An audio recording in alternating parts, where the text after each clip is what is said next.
especially with social media, I think it's easy for us to become isolated. And I think the more isolated you become, even mentally, I think it's easier to be okay. Well, if I'm by myself, then I'll do what's important for me, and that's it. Whereas if you have more of this concept of like the plaza, or the piazza, then you at least see more community. And then I have a lot of family in northern Italy, and I remember my cousin once was telling me that in school, even I think it was a full class or just part of his schooling where they were teaching the importance of the piazza.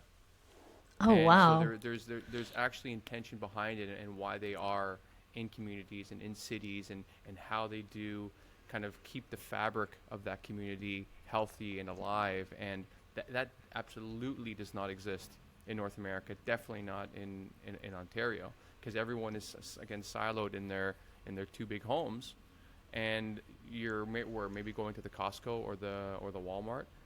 Not to mention weather impairments, Yes. but but people aren't really gathering together anymore in those environments. Where in Barcelona, I kind of feel it's everywhere, and I think a lot of Europe is like that. But I don't know. I don't know how to get back to more connectedness, and I think it is really important. But I'd like to shift to something more playful, which is why play is so important for that.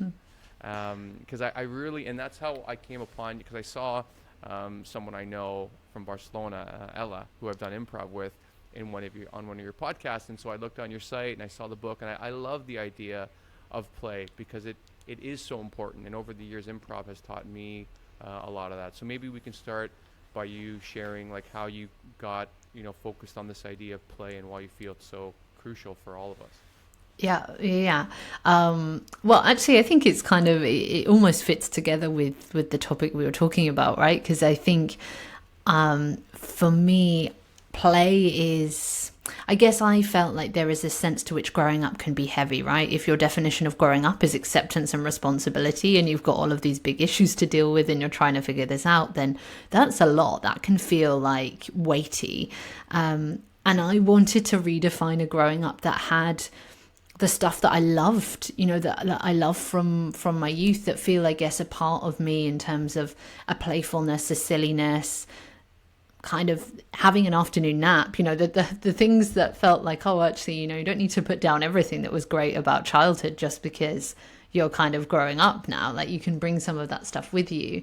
And play really crystallized for me during the pandemic, because it's when I started writing the book, because I felt like I was in a state where my usual ways to play, because I'm naturally quite a playful person, and a lot of them would come from interacting with the world.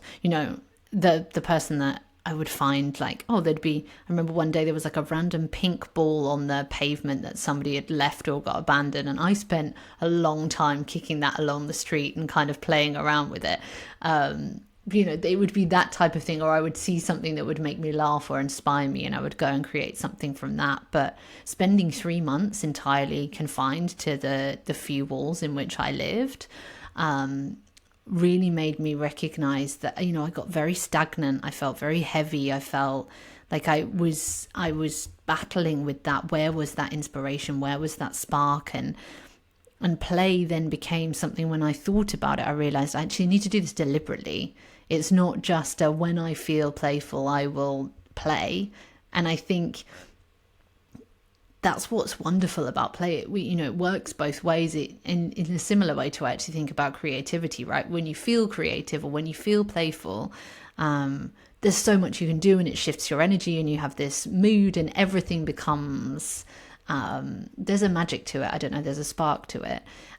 But you can also get to that place by doing the thing before you feel like that. So playing is a way to end up feeling playful. So even if you're starting feeling stuck and stressed and heavy and worried about things, actually the play can be the way to get into that playful space, and you change your mood through play. And so this is for me why it became such a crucial thing. Is the more and more I looked at it, I realized, wait a second, play changes my mood. It shifts my perspective. It allows me to notice things, it allows me to notice my community and the people around me and what is going on in the world. It helps me pay attention. And I think that is a really important skill right now when, with things like misinformation and overwhelm and the amount of information that we have access to, and people's views that we're told and all these different things, like actually paying attention to the world and yourself is a really awesome skill to start to hone.